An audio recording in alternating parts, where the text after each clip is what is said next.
Hey, today I'm talking about the new Disney film Young Woman and the Sea. This stars Daisy Ridley, and the basic premise is it is inspired by a true story of this young woman who set out to swim across the English Channel about 100 years ago. And it's pretty great. I feel like the first quarter to first half of the movie is really solid. Like, they did such a great job with emotion there, just really emotionally telling the story. Because, like, it's a feel-good sports movie, so you kind of have a good sense of where things are going. But, like, there were so many people trying to work past depression and them getting the comeuppance on terrible people. And it's just, like, it's always so satisfying. And it just, like, really strikes a chord with me. But I feel like in audiences general, just, like, it just hits you just right. But then, like, a good ways into the film, those scenes suddenly weren't landing as well. It felt like the scenes were just too short to really hit those emotional levels that they needed to for everything to work. And I feel like what was happening was that this movie was actually longer and that they needed to cut stuff down. So I'm sure they removed scenes and shortened existing scenes. And where they primarily did a lot of that stuff was from the middle section of the movie. But then eventually it stopped and the movie slowed down again and it started to really emotionally tell the story again and things started to work again. So yeah, they knew how to tell stuff emotionally, but they just had to keep the runtime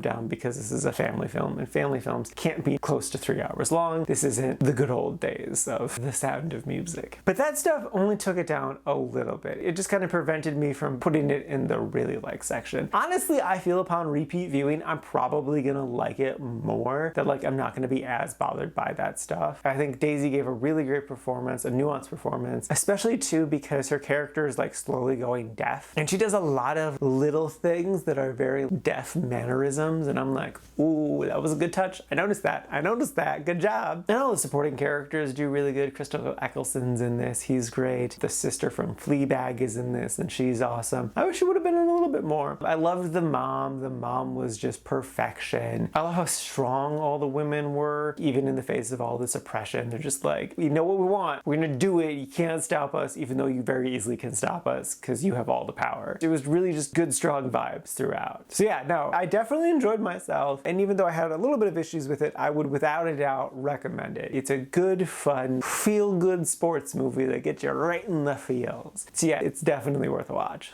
And now for my ranking, I put this at number 18 in the quite like section. This has a total of 35 new movies so far this year.